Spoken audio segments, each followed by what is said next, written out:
13e monde. Et si on s'écoutait parler? Bonjour à tous, bienvenue aujourd'hui sur 13e monde dans la première émission de la radio 100% étudiante.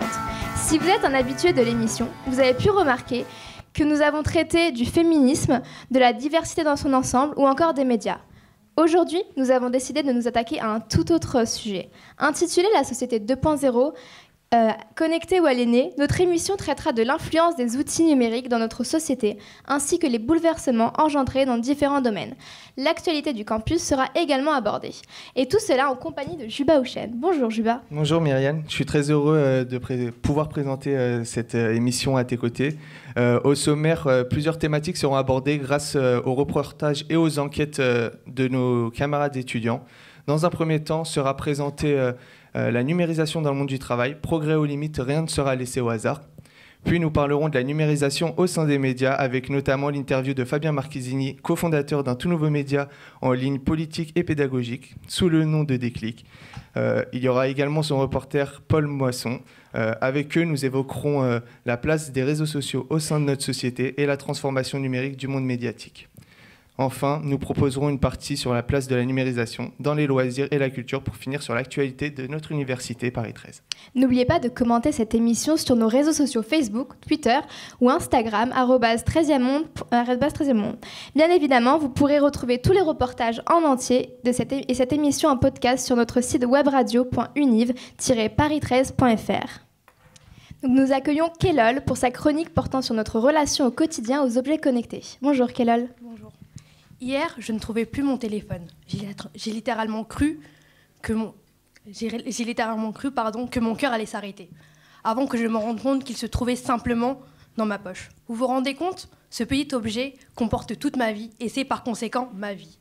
Nous pouvons quasiment tout faire en restant sur place grâce à ce petit objet. Je ne remercierai jamais assez les bienfaits de la technologie. Et oui, qui pourrait se passer de snapper un repas avant de manger ou encore d'avoir une conversation avec une personne sans checker son téléphone? Personne. Peut-être les plus de 50 ans et encore, j'ai des doutes. Nous sommes tous complètement dépendants, consciemment ou inconsciemment, de notre téléphone, de notre tablette ou encore de nos baladeurs.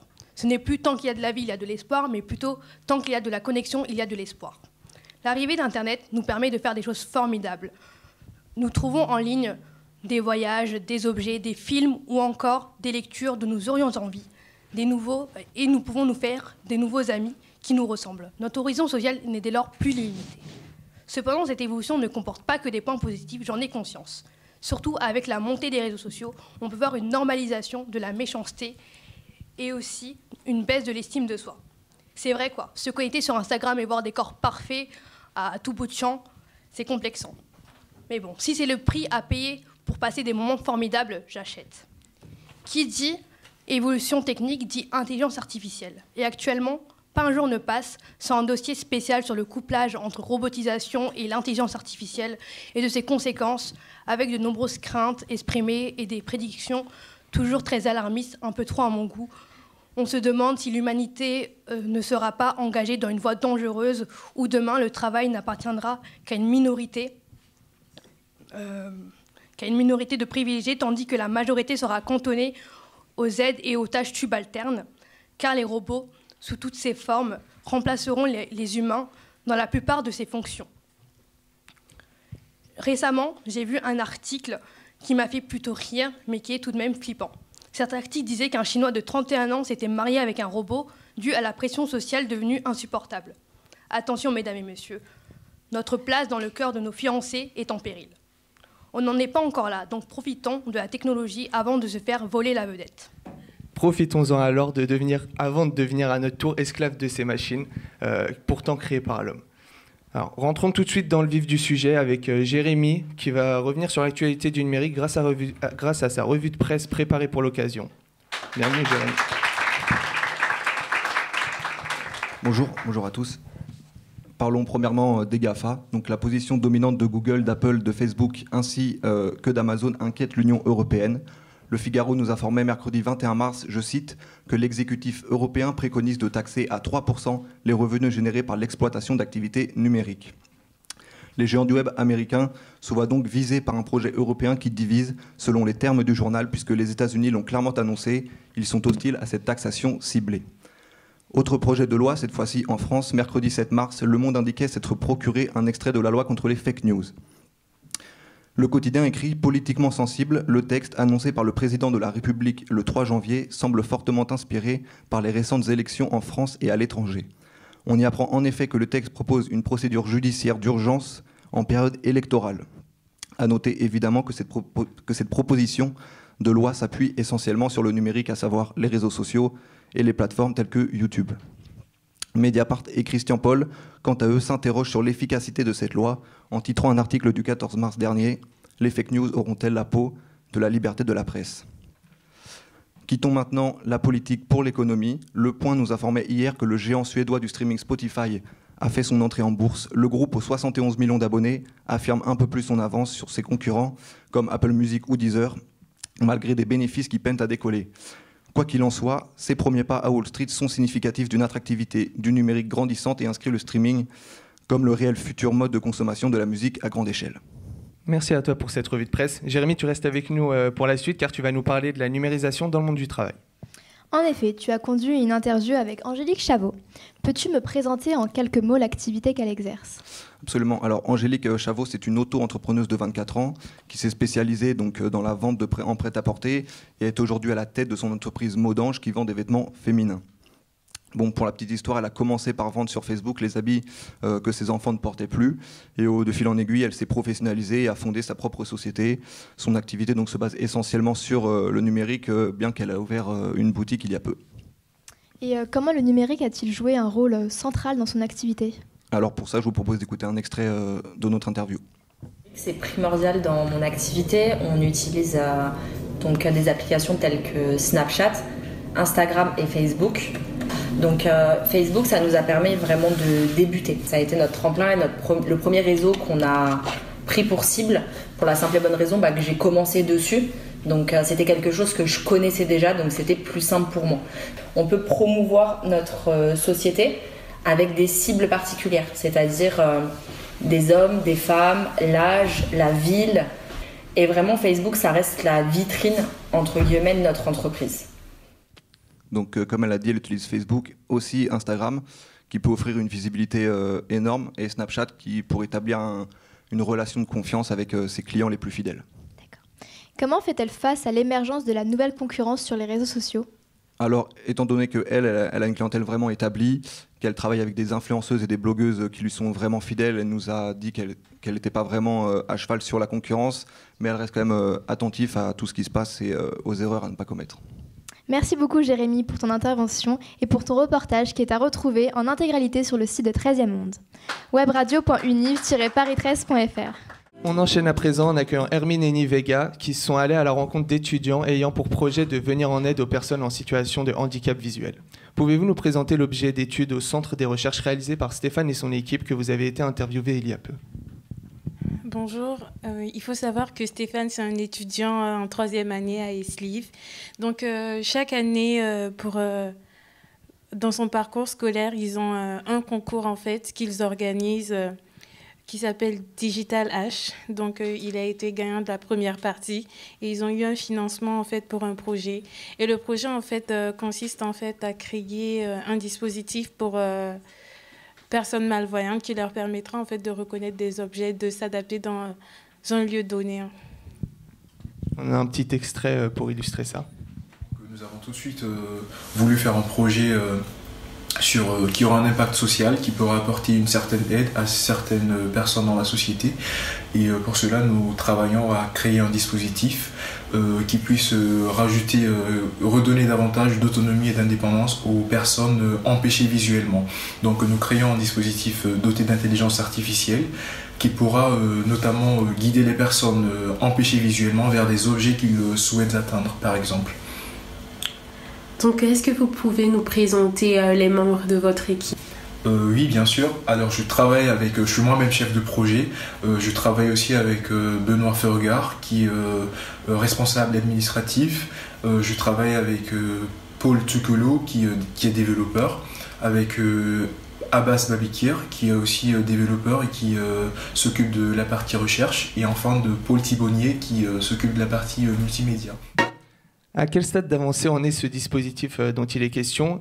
En est-il encore au niveau de projet, de test, ou est-il déjà utilisé par certaines personnes? Alors là, ils sont encore en train de faire des tests et ils le font essentiellement dans des associations malvoyantes pour voir si la solution elle va leur plaire ou non et pour modifier ou améliorer le dispositif. Alors, la place du numérique est presque omniprésente dans un projet comme celui-ci qui repose sur la nouvelle technologie qui est l'intelligence artificielle. À ce titre, comment se finance-t-il et se procure le matériel nécessaire? Alors le financement et la procuration des matériels, elles se font essentiellement avec leur université. Et ils ont notamment l'aide précieuse de M. Duhard qui facilite donc, la procuration de ces matériels pour améliorer et réaliser leur dispositif. D'accord. C'est un très beau projet qui est mis en place ici. On voit bien là toute l'importance de savoir profiter des avancées technologiques de son temps pour rendre le quotidien de certaines personnes meilleur. Si vous voulez en savoir plus, je rappelle à tous nos auditeurs qu'on peut retrouver votre interview sur notre site 13e Monde, webradio.univ-paris13.fr, et vous pouvez également nous suivre sur les réseaux sociaux @13e Monde. On continue de s'intéresser aux évolutions du monde professionnel avec les outils numériques. Bonjour Sybilla et Laura. Vous êtes allés à la rencontre d'un membre de la plateforme Viens voir mon taf, Guillaume Perren. Pouvez-vous me présenter le projet et me dire en quoi il consiste Alors, Viens voir mon taf, c'est une association créée en 2015 qui a pour but de créer un réseau pour les jeunes sans réseau. Elle permet à des élèves de 3e scolarisés en ZEP de trouver des stages intéressants et originaux qu'ils n'auraient jamais pensé pouvoir obtenir. Oui, en effet, Viens voir mon taf met en relation les élèves et les professionnels et les accompagne dans toute la démarche de leur recherche. Et l'association leur aide à choisir ce que pourrait leur convenir comme métier et à rédiger ces lettres de motivation. C'est aussi une association qui a envie de permettre à ces élèves d'élargir leur horizon et de casser les priori qu'ils ont sur le monde du travail.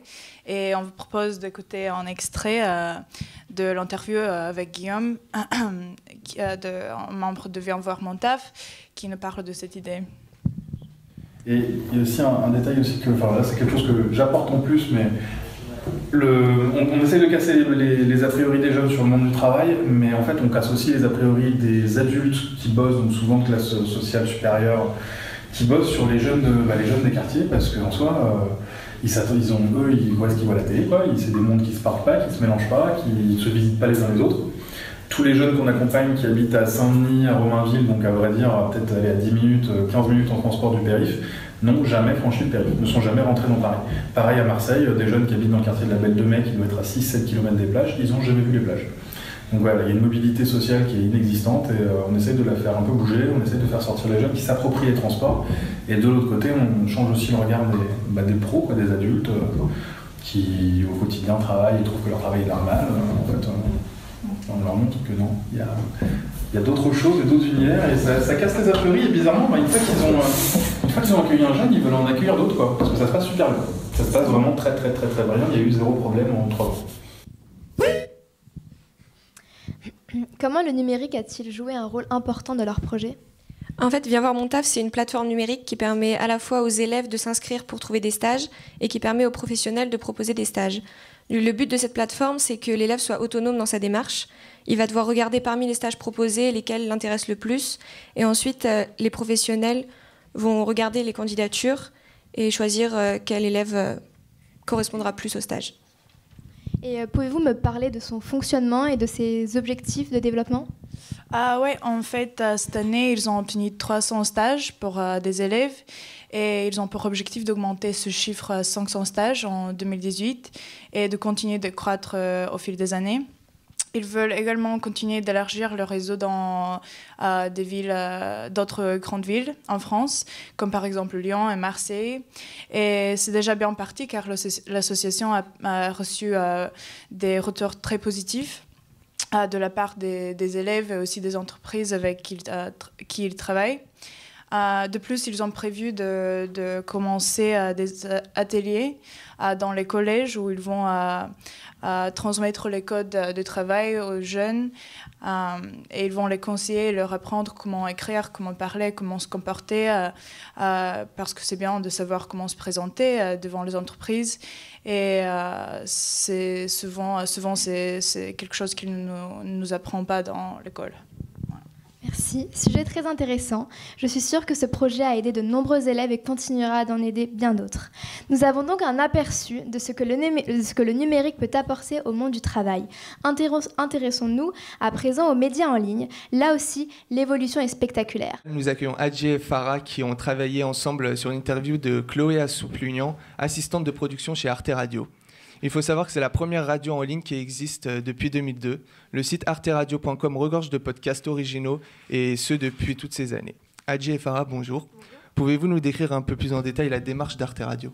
Donc, il faut savoir que Arte Radio, c'est une web radio qui a été créée en 2002 par Sylvain Gir, qui est actuellement le responsable de la radio, mais également avec Christophe Roux. Donc, c'était une volonté d'Arte d'avoir une web radio, puisqu'il n'avait pas le droit d'avoir une fréquence FM, étant déjà une chaîne de télévision. Et donc, comme tu l'as dit, Juba, Arte Radio, c'est la première radio à diffuser des podcasts en France. Et ils sont considérés comme les pionniers dans ce secteur dans notre pays. Donc, concernant leurs objectifs, donc c'est une radio qui est spécialisée dans les podcasts et tous les projets ils sont réalisés par des amateurs et les amateurs donc ils sont accompagnés tout au long de leur processus, donc à savoir la conception, la réalisation, la production et aussi le montage, donc pour la réalisation de leurs projets. Et il faut savoir qu'il y a près de 350 auteurs et environ 2139 sons qui peuvent être des reportages ou des documentaires qui sont divers et variés et qui parlent aussi de notre vie quotidienne. Donc les thèmes ils sont autour de l'intimité avec l'émission par exemple Miko's The Night avec Élodie Fonte que nous avons reçue dans l'émission le semestre dernier. Mais également... Pardon ? Et demain alors aussi. Mais également, ça peut également parler de mode de vie, de société, voyage, poésie, mais également de musique avec l'émission Michael Enclume, donc il décortique les albums de rap, les paroles, etc. Et aussi le Chip qui est l'émission afro d'Arte Radio. En quoi Arte Radio a su se démarquer des autres radios classiques ?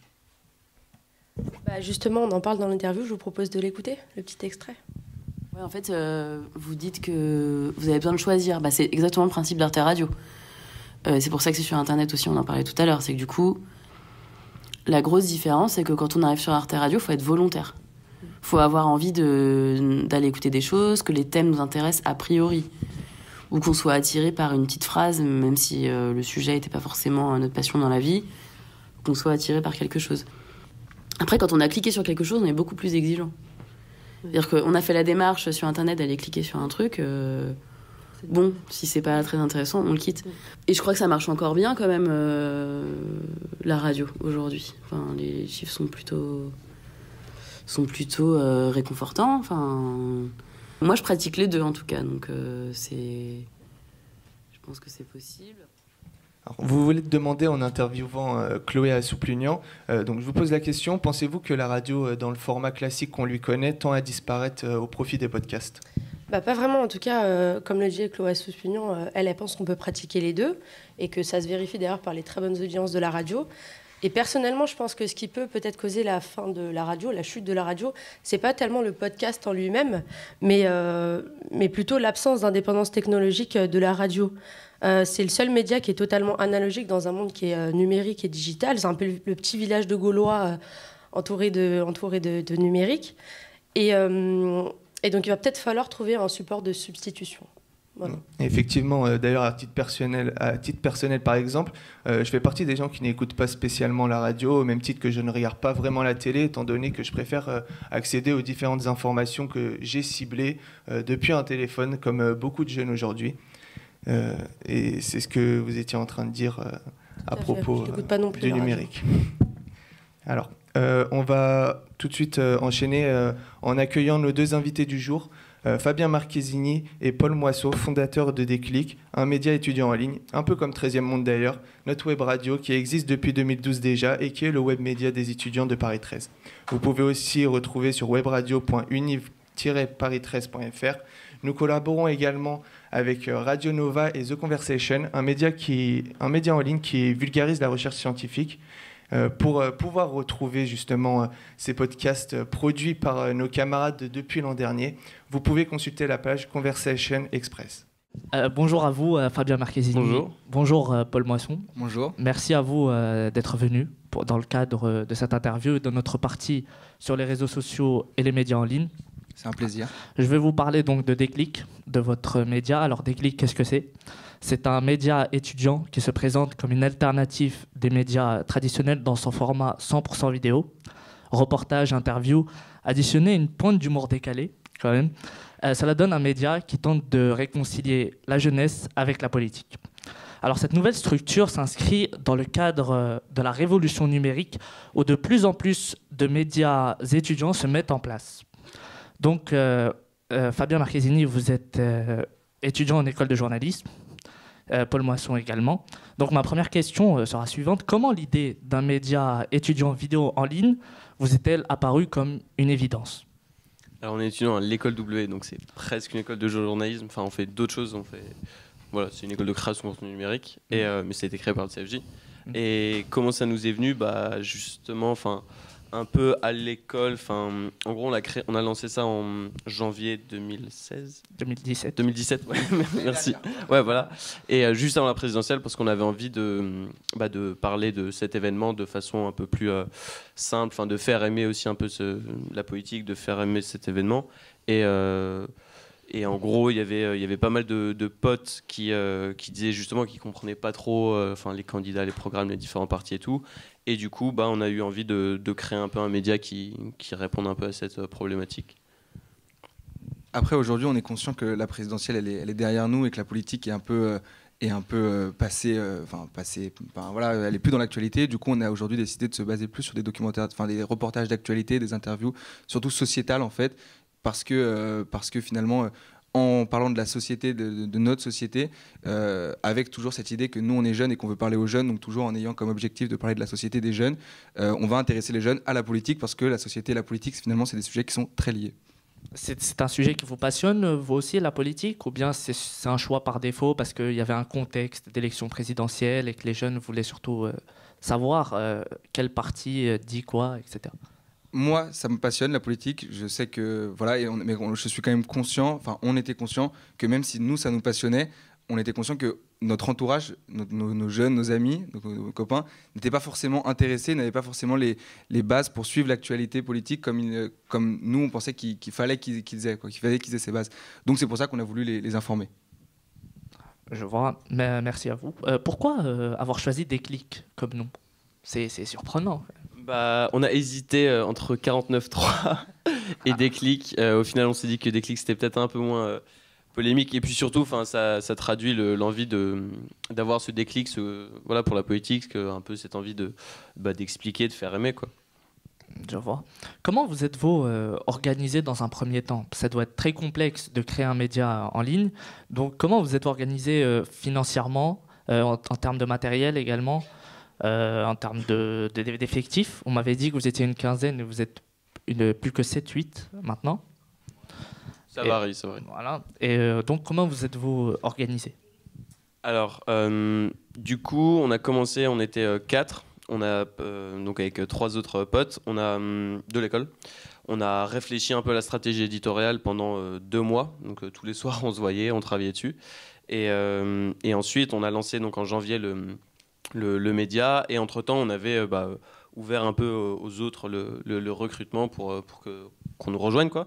Et du coup ça c'est un peu pour la partie comment on s'est lancé, mais c'est vrai que ça a été un gros taf de réflexion. Et puis ensuite niveau matériel, on a la chance quand même que l'école W nous aide, nous accompagne, et notamment l'an dernier on tournait des émissions dans le studio télé de l'école, donc en fait on n'a pas vraiment de dépenses à faire, quoi. Et après, on tourne surtout au smartphone, donc on n'a pas trop de besoin matériel de ce côté-là, quoi. on a parfois certains besoins matériels quand même. Et bon, dans ces cas-là, voilà, comme effectivement on est pas mal aidé par l'école, ce qui nous reste, c'est nous qui le finançons, mais il ne s'agit pas de grosses dépenses, quoi. Justement, ma prochaine question s'adresse à vous, Paul. Vous êtes reporter dans Déclic. N'est-ce pas trop difficile d'aborder les hommes politiques puisque vous êtes un tout nouveau média et peut-être qu'ils ne veulent pas s'exprimer à un tout nouveau média, ils préfèrent s'exprimer à de plus gros médias avec plus d'influence, etc. Bah justement, on se rend compte que bizarrement, ils aiment parler aux jeunes médias. D'ailleurs, c'est intéressant pour la législative 2017. On avait rencontré Cédric Villani au moment de la victoire d'Emmanuel Macron au Louvre. On l'avait rencontré parce qu'il était en marche. Et on lui avait parlé, on lui avait demandé si on pouvait faire une interview, il était très content. Et son chargé de communication nous avait dit qu'il voudrait qu'on le retrouve parce qu'il allait s'engager pour les législatives et qu'on le suive dans sa campagne parce qu'il voulait avoir justement un média jeune qui le suive et pour toucher justement cette audience qui est si difficile à toucher aujourd'hui parce que comme le précisait votre présentateur tout à l'heure, ils ne regardent pas la radio, ils ne regardent pas la télé, ils s'informent sur les réseaux sociaux. Donc ces hommes politiques cherchent finalement aussi une audience dans ces médias-là. Ils nous cherchent en fait, ils cherchent ces médias-là aussi pour créer cette audience. Ça avait fait marrer aussi. C'est vrai. Non, mais c'est vrai que du coup, puis ça peut se faire aussi au culot. Souvent, tu peux aller à la fin des meetings, etc., et essayer d'attraper la personnalité au vol. Et en vrai, c'est vrai que pour l'instant, je ne me suis pas pris énormément de râteaux, quoi. Donc, c'est vrai que la jeunesse, c'est un électorat important pour eux, donc je pense que c'est un peu pour ça. Avez-vous une anecdote à nous raconter sur un homme politique, sur des militants un peu spéciaux, ou bien sur l'organisation interne, peut-être? Justement, sur un homme politique, Cédric Villani, qu'on avait donc suivi pour la législative.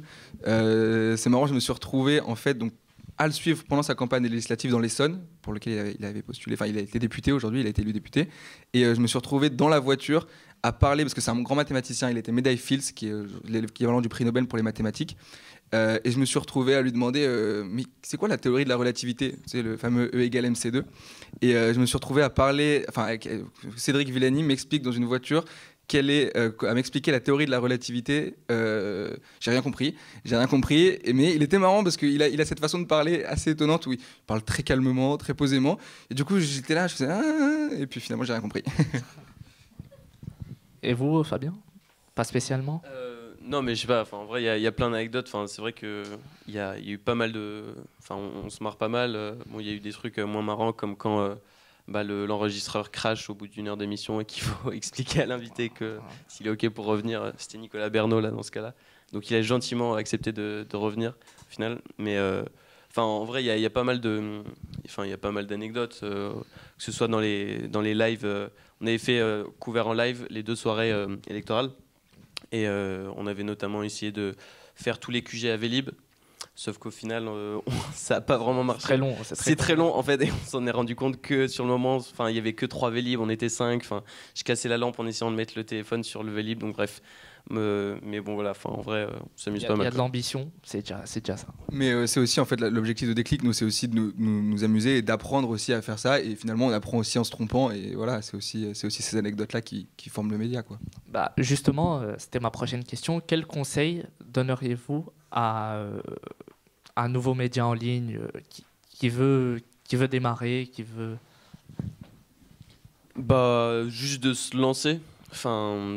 Après, ça dépend quelles sont les ambitions, quoi. Mais de se lancer, d'essayer, de trouver des potes aussi avec qui tu peux travailler, parce que si t'es tout seul, ça peut être un peu pénible au bout d'un moment. Et puis voilà, de se lancer, de tester, quoi. Mais bon, faut travailler aussi beaucoup si on veut avoir des résultats. Et vous, Paul, en tant que reporter sur le terrain? Je dirais de ne pas avoir peur de la gêne, parce qu'aujourd'hui, les réseaux sociaux, c'est vraiment on a souvent peur de s'exposer parce qu'on a tous été spectateurs de mecs qui se retrouvent toujours. On a souvent peur en fait finalement que la vidéo soit relayée. On a souvent peur de notre image aujourd'hui sur les réseaux sociaux. Et je pense qu'il ne faut pas en avoir peur, il faut savoir s'en amuser aussi. Il faut avoir envie de se montrer, de ne pas hésiter à passer à la caméra, parce que finalement, c'est aussi marrant et bon, c'est un jeu, quoi. Alors, l'élection, je rappelle que votre média a été créé dans un contexte d'élection présidentielle. Donc, l'élection est finie maintenant. Vous avez annoncé ce que vous appelez une saison 2 dans votre compte YouTube. Donc, quel avenir pour Déclic? Qu'est-ce qu'on peut attendre de votre média désormais? Du coup, comme Paul le disait un peu au début, on s'est un peu élargi au sujet de société, même si en fait, on considère que tout est politique et du coup qu'on peut parler de sujets politiques je sais pas, en allant faire un coup de gueule dans une manif MeToo, en parlant de, je sais pas, des frigos solidaires. On parle aussi d'enjeux un peu de société, plein de choses. Et puis aussi, voilà, ça nous permet de nous ouvrir un peu. On continue à tester de nouveaux formats. Et puis ouais, on continue, quoi. Et on verra bien ce qui se passera, quoi. Merci Fabien Marchesini et Paul Moisson de nous avoir regardé cette interview. J'espère qu'on continuera à suivre votre site. Je rappelle qu'il est disponible sur YouTube et sur les réseaux sociaux. Déclic, tout simplement. Merci. Abonnez-vous. Donc merci pour cette interview. Nous avons de nombreux points communs avec vous, chers invités, car nous aussi nous sommes étudiants et nous proposons des interviews, notamment avec Rokhaya Diallo, ainsi qu'un échange avec Benoît Hamon, de passage à Villetaneuse en novembre. Donc vous pouvez tous aller voir toutes nos interviews sur le site webradio.univ-paris13.fr. Les médias étudiants, c'est l'avenir. On est toujours sur 13e Monde, c'est la troisième partie de notre dossier thématique consacré à la vie numérique. Abdelaziz reste sur notre plateau pour nous parler de la numérisation dans l'éducation. Et oui, ça nous intéresse aussi en tant qu'étudiants. C'est l'heure du débat dans lequel participeront Adji, Tracy, Vanik et Swan, tous étudiants en licence 2 d'information communication de Paris 13 sur campus Villetaneuse, ainsi que nos deux invités qui pourront réagir s'ils le veulent dans notre débat. Bienvenue à toutes et à tous au sein de ce débat. Vous allez bien? Très bien, merci. Prêt à débattre? Excellent. Passons directement au vif du sujet. Le 7 mai 2015, l'ancien président de la République, François Hollande, lançait le PNE, le plan numérique pour l'éducation. 1 milliard d'euros ont été dédiés à ce projet pour 3 objectifs principaux. Former les enseignants et le personnel administratif, développer les ressources pédagogiques en ligne et financer l'achat de tablettes et d'ordinateurs. Évidemment, cette réforme est source de débat, comme nous l'expliquait à l'époque déjà François Hollande. Toute réforme éducative, je le sais, depuis que l'école existe, suscite des débats. Ils sont légitimes parce qu'il s'agit de l'avenir, parce qu'il s'agit de nos enfants. Ce débat continue encore aujourd'hui, puisque nous-mêmes, nous allons en débattre aujourd'hui. 1 an et demi après cette réforme, et plus précisément le 16 décembre 2016, Arte diffusait une émission intitulée Futur Mag, un reportage sur le numérique au sein du système éducatif. Au sein de ce reportage, on commence à voir les premiers effets du PNE, mais une question est particulièrement mise en avant. Des tablettes au lieu des ardoises, des tableaux interactifs et même des classes virtuelles, les nouvelles technologies se répandent de plus en plus à l'école, partout en Europe. Mais le numérique dans les classes fait débat. Ces détracteurs s'inquiètent de l'impact des écrans sur la santé et sur les résultats des élèves. Alors comment le numérique transforme-t-il la pédagogie? L'ordinateur va-t-il remplacer complètement les livres? Futur Mag vous emmène sur les bancs des classes de demain pour voir si l'école numérique est une bonne ou une mauvaise élève. L'école numérique, une bonne ou une mauvaise élève? C'est la question qu'on va se poser aujourd'hui dans ce débat, mais nous allons l'élargir à toute l'éducation. Autrement dit, êtes-vous pour ou contre la numérisation scolaire? Je vais donner la parole à Tracy. Alors, merci Abdelaziz. Alors, on peut comprendre que certaines personnes soient réticentes ou bien aient peur à l'idée de la mise en place du numérique dans le processus pédagogique, parce que cela suppose le fait d'une évolution, d'un changement du schéma classique d'apprentissage. Mais ce qu'il faut comprendre, c'est que la société évolue, et que les modalités d'apprentissage également. Et du coup, il faut former les enfants à ces nouveaux enjeux, en fait. Parce que le numérique est omniprésent de nos jours. Comme le montre l'OCDE, qui est l'Organisation de coopération et du développement économique, 65% des enfants qui sont nés aujourd'hui, de nos jours, exerceront probablement des métiers qui n'existent pas encore aujourd'hui. Donc voilà. Donc vous mettez en avant les métiers de demain, qui est donc le numérique est indispensable pour accéder à ces métiers. Exactement. Swan, vous avez peut-être quelque chose à répondre à Tracy? Moi, je vais déjà rebondir sur l'étude de l'OCDE, parce que moi aussi, j'ai une étude de l'OCDE à faire valoir. Donc, j'ai pu voir qu'en septembre 2015, l'OCDE avait donc réalisé une enquête sur 34 pays portant sur les élèves et les nouvelles technologies. Et cette enquête a montré que l'ensemble des mesures mises en place par les différents États des pays concernés par cette enquête avaient certes provoqué une réduction de la fracture numérique, mais l'incidence sur les performances scolaires, elle est restée mitigée dans le meilleur des cas. Donc en réalité, oui, ça permet plus d'égalité sociale dans le sens où la fracture économique, ou la fracture numérique, pardon, elle s'atténue. Mais si on se fie simplement d'un côté pédagogique, du moins pour le moment, il n'y a pas encore d'avancée et ça n'a pas encore des retombées positives sur les conséquences pédagogiques ou sur la performance des élèves. Moi, pour répondre à Swan, je te dirais qu'en fait, l'enseignement par le numérique, il va permettre de diversifier et d'individualiser les méthodes de travail et donner envie aux élèves de s'impliquer davantage. Et je pense que même le numérique, ça sera un moyen plus ludique pour les élèves d'apprendre à travers des vidéos ou des jeux. Et je pense que de ce fait, ils auront plus de facilité à mémoriser que d'apprendre, je sais pas, environ 10 pages par cœur ou quoi que ce soit. Alors, ce qu'il faut savoir, c'est que le gouvernement actuel d'Emmanuel Macron, ainsi que le ministre de l'Éducation nationale Jean-Michel Blanquer, prend le parti de Tracy et Hadji et milite pour une généralisation du numérique à l'école. Vanik, qu'en pensez-vous?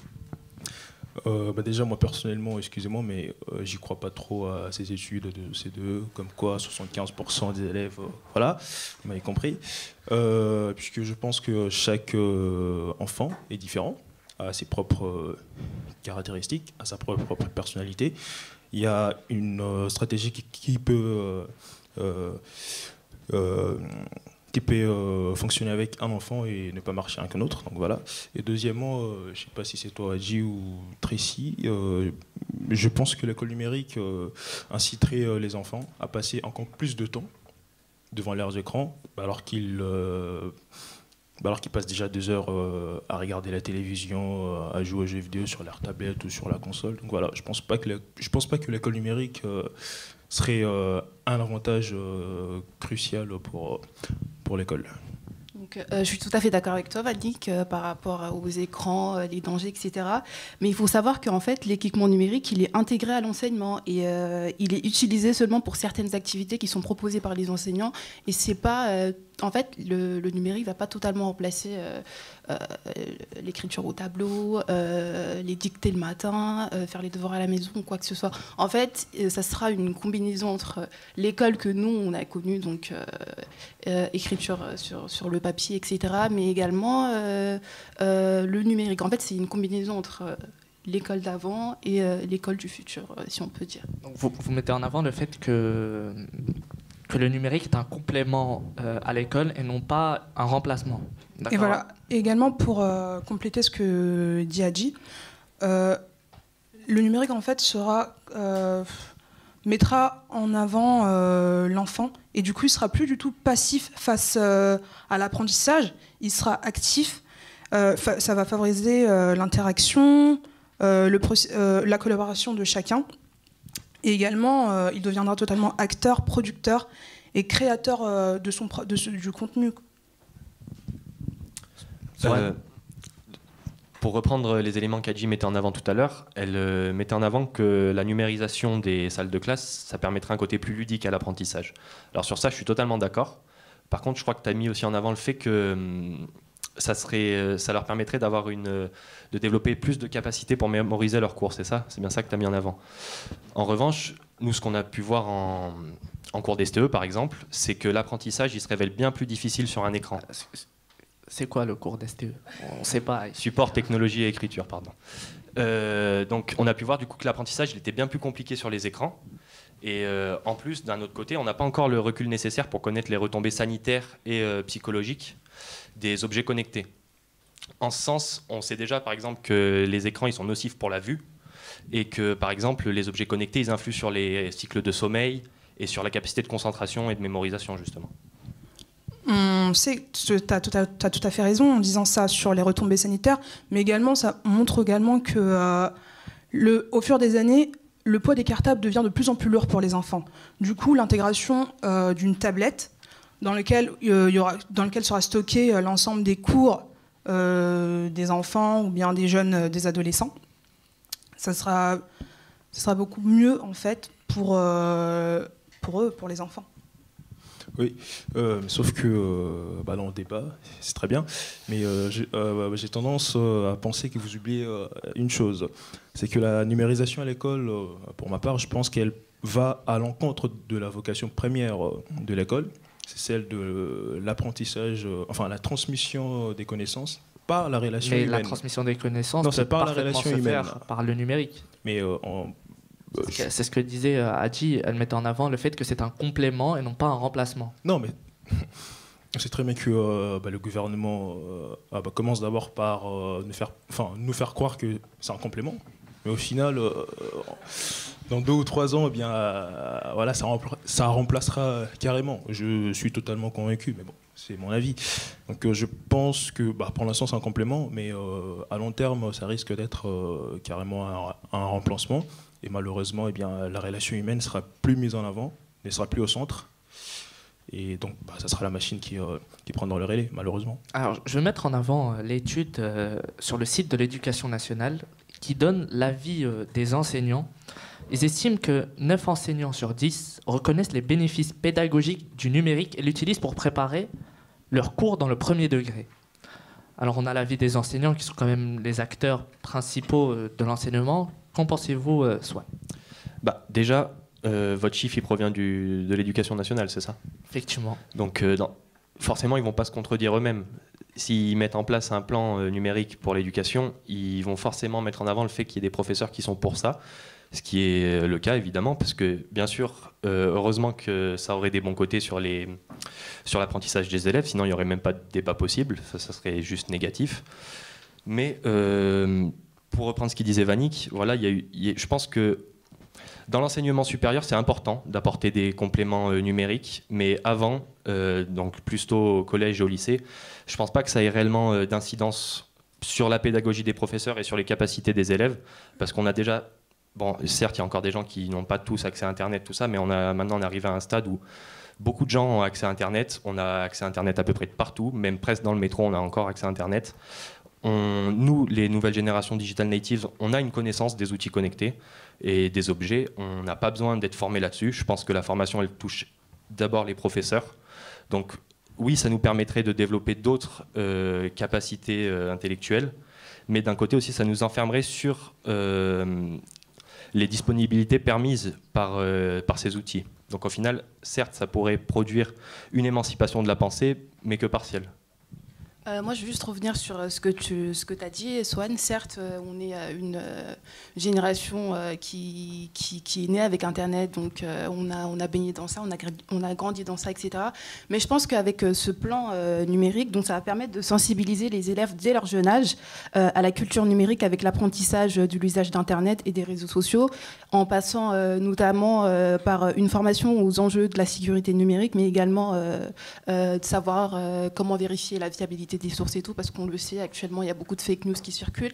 Et je pense que c'est vraiment nécessaire de sensibiliser les jeunes dès la primaire et continuer ça encore au collège et au lycée par rapport au cyberharcèlement dont on entend beaucoup parler en ce moment. Et je pense que franchement, cette sensibilisation qui peut être faite dès le plus jeune âge est très important. Mais à ce moment-là, on ne parle plus de pédagogie, on parle de prévention alors. Prévention, ça va dans pédagogie pour moi. Donc, tout dépend. Vanik, peut-être vous voulez réagir au propos d'Adi ? Pas spécialement, mais bon. Non, je plaisante. On sait très bien que le numérique est aussi connu pour produire énormément de déchets. Et si l'on se rappelle lors de la campagne, lors de la campagne présidentielle d'Emmanuel Macron, l'écologie est une question centrale dans son quinquennat. Et donc, mettre en place le numérique, pour moi, je pense que ça... Mais c'est pas lui qui l'a mis en place, c'est François Hollande. Donc lui, il a juste les restes, en fait. Exactement. Mais il a été ministre des François Hollande, donc voilà. Il a démissionné après, donc... Oui, il a quand même fait partie de son gouvernement, donc c'est différent. Bon, on va quand même demander l'avis de notre public. Êtes-vous pour ou contre, vous, la numérisation scolaire? Peut-être qu'on a un avis dans le public. Oui, Paul. Allô? Ouais. Non, moi ce que je voulais dire, c'est que je trouve surtout que effectivement ça peut paraître comme de la prévention, mais je pense que c'est important aujourd'hui d'éveiller les plus jeunes à une culture numérique, de savoir, parce que effectivement on a l'impression de bien savoir manier les réseaux sociaux, savoir manier Internet, le numérique en général, mais au final on se rend compte qu'il y a plein d'enjeux que soulève aujourd'hui cette question, que ce soit effectivement le cyberharcèlement, les fake news, la désinformation, tout ça, il faut sensibiliser les jeunes pour leur apprendre à bien utiliser les réseaux sociaux, à bien utiliser Internet. Et je pense que c'est par ce type de cours aussi qu'on arrive à cet objectif-là. Peut-être à notre avis au sein du public? Une enseignante. Oui, bonjour, je me demandais comme point d'accord dans votre débat contradictoire s'il n'y avait pas en fait ces deux aspects en fait qu'on retrouve dans le terme, dans l'expression d'éducation aux médias, l'éducation à la pratique des médias, au fait de savoir maîtriser ces technologies. Et vous incitiez là-dessus sur cette importance d'être, d'être capable, si on peut dire, dans ce monde contemporain. Et de l'autre, l'éducation critique à l'analyse des médias et à leurs enjeux, et aux enjeux effectivement. Vous en parliez là de cyberharcèlement, etc. Je vous cite, vous parliez d'épanouissement de la pensée, etc. Et donc, est-ce que c'est pas dans cette articulation-là entre éducation à la pratique des médias et éducation critique à l'analyse des médias et à leurs effets politiques et sociaux que on peut pas trouver une sorte de point d'accord dans votre débat? Swan, cette question est adressée à vous. Oui, je pense. Non, je pense qu'on peut trouver un juste milieu, en tout cas, entre l'apport du numérique et l'apport des professeurs, mais il ne faut pas ni dire non au numérique et ni totalement lui laisser le champ libre. En fait, je pense qu'il faut faire la part des choses entre les deux, arriver à allier un cours magistral avec des outils numériques, mais toujours, il faut que le professeur il garde son rôle de professeur et pas qu'il... Comment dire? Il ne faut pas qu'il relègue son travail et ses facultés à des outils qui, au final, vont dénaturer son métier, je pense. Alors, pour nuancer un peu ce débat, est-ce que pour vous, le numérique est finalement une priorité par rapport à d'autres problèmes au sein de l'éducation nationale, comme l'emploi, l'emploi des professeurs, comme l'hygiène, par exemple? Ça manque d'hygiène parfois dans les facs, etc. On voit que dans l'éducation nationale, il y a de moins en moins de personnes qui postulent pour être enseignants. Et du coup, il y a des enfants qui se retrouvent largués au collège ou au lycée avec un bagage assez minime. Ils sont assez limités niveau sur l'orthographe, dans les calculs, ou bien dans l'expression orale. Et du coup, grâce au numérique, notamment aux plateformes pédagogiques d'aide de soutien scolaire, par exemple, ça pourrait aider en fait à lutter contre le décrochage scolaire. En fait. On connaît des outils tels que Cartable en ligne, ABCD Maths, ou bien encore Projet Voltaire, comme on l'a fait à l'université pour l'orthographe. Et du coup, je pense que le numérique, en fait, ce serait vraiment un moyen de pallier en fait à ce décrochage-là. Alors, je vais vous demander le mot de la fin. Swan, votre mot de la fin. Pour conclure, moi j'aimerais citer une phrase de Georges Bernanos qu'il a écrit dans La France contre les robots en 1947. Donc certes, c'est plus d'actualité, mais je trouve qu'elle va plutôt bien dans ce débat. Donc je cite « Le danger n'est pas dans la multiplication des machines, mais dans le nombre sans cesse croissant d'hommes habitués, dès leur enfance, à ne désirer que ce que les machines peuvent donner. » C'est en ce sens-là qu'il faut être vigilant avec le numérique, je pense, et justement faire de la prévention auprès des plus jeunes et leur apprendre à utiliser des moyens alternatifs pour s'informer. Adji, votre mot de la fin? Moi, mon mot pour la fin, il sera plus nuancé que celui de Swan. Il serait juste pour dire qu'en fait, les élèves ils vont être formés à avoir... Enfin, ils vont être formés à vivre par la suite... j'arrive pas à parler. Et les élèves vont être formés à vivre par la suite dans une société qui sera qui sera de plus en plus numérisée. Et donc, je pense que plans comme celui-ci sont très nécessaires pour pouvoir par la suite s'intégrer dans le monde du travail, par exemple. Vanik?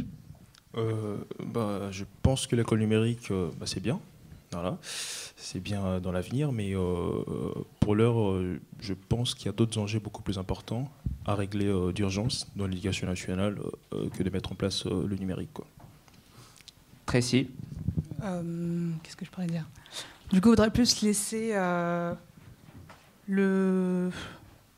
plus laisser l'accès au numérique, le favoriser, parce que le numérique, on ne va pas se mentir, c'est l'avenir. Merci à vous d'avoir débattu ici présent. Vous avez été très virulent, si je peux me permettre. On a vu que le numérique soulevait de nombreux enjeux et que ce débat n'est pas prêt de finir. Je redonne la parole à nos animateurs, Myriam et Juba. Merci à vous. Bravo à Abdel. C'est le moment du coup de clore ce dossier. Mais par contre, vous pouvez toujours réagir sur nos réseaux sociaux en ligne, @13e monde, ou en venant nous voir pour poser des questions. C'est le moment de passer aux nouvelles du campus. 13e monde, c'est aussi l'actualité de l'Université Paris 13. Et on va d'ailleurs accueillir Vanik. Bonjour Vanik. Tu vas nous parler du service culturel de la fac. Alors, c'est bientôt la fin du semestre, mais la saison culturelle de l'Université Paris 13 est loin d'être finie. À partir de ce vendredi et jusqu'au 27 avril, commence l'exposition Carte blanche pour les étudiants. Exposition qui présentera les dessins de plusieurs étudiants créés par eux-mêmes autour de la notion de portrait. Ils ont, chacun d'entre eux, dessiné un ou plusieurs portraits qui représentent un animal, un proche, une personnalité, et qui vont être exposés au Café Expo. Ce mardi 10 avril à midi se tiendra la dernière rencontre texto de l'année 2017-2018, présidée cette fois-ci par Anne Coudreuse, maîtresse de conférences en lettres modernes et membre de l'Institut universitaire de France. Invité de cette rencontre texto sera Stéphane Odegui. Il viendra nous parler de son ouvrage Histoire du lieu en personne, ayant reçu le prix Wepler en 2016, et qui met en scène les péripéties d'un lion venu en bateau depuis le Sénégal pour être mis en cage à la ménagerie royale de Versailles, identité abandonnée pour cause de Révolution française. Le lundi 9 et le jeudi 12 avril se dérouleront les scènes ouvertes, des ateliers du service culturel, avec un temps fort, le lundi 9 avril, entre midi et 2, au Café Les Vergers, la réalisation d'un spectacle collectif autour de la pièce de Joël Pomera, intitulée « La réunification des décorés », dans laquelle il est question d'amour. Les étudiants de la télé-théâtre, musique, chant, tai chi, langue de signes, expression graphique participent tous de ce spectacle. Ce sera ainsi le dernier événement culturel organisé par l'Université Paris 13. Donc Hadji va nous parler de son documentaire. Petit teaser. Petit teaser. Entre nous, on parle souvent d'éducation, d'équilibre, de ce que cela nous apporte. Nous nous demandons jamais comment font ces personnes venues d'ici et de là-bas, quittant famille et patrie, à la recherche d'une terre nouvelle et prospère. À la télé et dans les médias, ça parle beaucoup, mais ça nous apprend pas grand-chose. Nous nous sommes dit que nous allons faire nous-mêmes ce documentaire, qui parlera de ces hommes et de ces femmes, qui donnerait la parole à des personnes qu'on n'entend pas beaucoup, mais qu'on voit au quotidien. On a eu l'idée de poser des questions à des personnes d'origine et d'histoires différentes. Je m'appelle Fatoumata et ça fait 3 ans que je suis dans le réseau. Je m'appelle Alpha et ça fait 1 an que je suis au FLE. On leur a demandé de nous expliquer leur identité, de ce qui leur a poussé à faire ce qu'ils font maintenant. Nous sommes également allés à la rencontre de personnes qui sont acteurs de ce mouvement et qui contribuent à l'avancée de ces associations.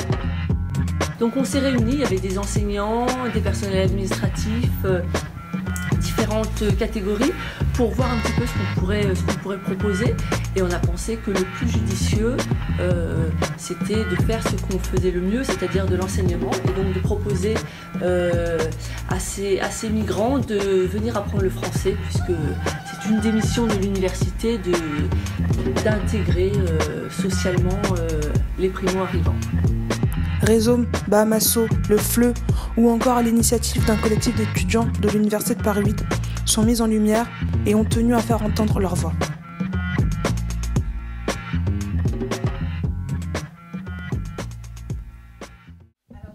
Comme vous avez pu l'entendre dans la présentation que Tracy vous a fait, donc nous, depuis le S4, en fait, depuis le semestre 4, donc on a eu comme sujet donc, de traiter des migrants, des exilés ou des expatriés. Et donc, on s'est focalisé sur 4 associations, donc Rhizome, Bahamasso, Paris 8 et le FLE, donc ici à Paris 13. Donc, le documentaire, en quoi il va consister? Donc, on va aller interroger donc, des migrants ou des exilés, mais également interroger les personnes qui ont créé les associations, donc, pour qu'ils puissent nous expliquer donc, leur processus de création.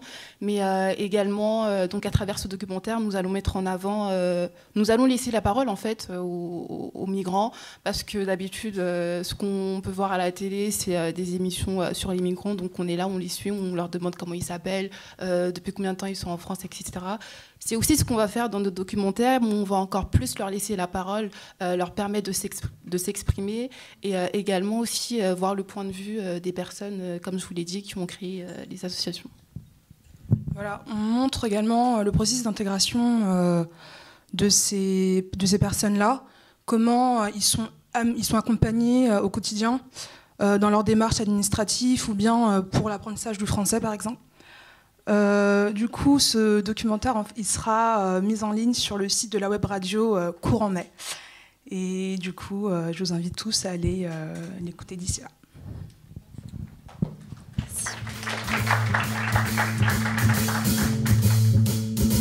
Alors, l'émission touche à sa fin et c'était un plaisir de la partager avec vous. Nous pouvons remercier Judith Mayer, enseignante à l'UFR des sciences de la communication de l'Université Paris 13, mais également au service culturel, en particulier à Nabil Seboué pour la régie, à Pierre Damey pour la captation de l'émission, à toute l'équipe de la radio de 13e Monde pour les reportages, aux invités ici présents aujourd'hui et bien évidemment à vous, public, pour être venus nous écouter. Merci à tous. L'émission est maintenant terminée et sera disponible en replay sur le compte YouTube de l'université. Et enfin, merci Jouba pour avoir animé l'émission à mes côtés. Je te laisse le mot de la fin. Alors, merci Myriam, c'était un plaisir de partager le plateau avec toi. Merci à tous les intervenants, aux personnes chargées de la réalisation et aux auditeurs. Je vous dis à bientôt sur notre site webradio.univ-paris13.fr pour retrouver le replay et tout cela, de nouveaux contenus. Au revoir. Au revoir.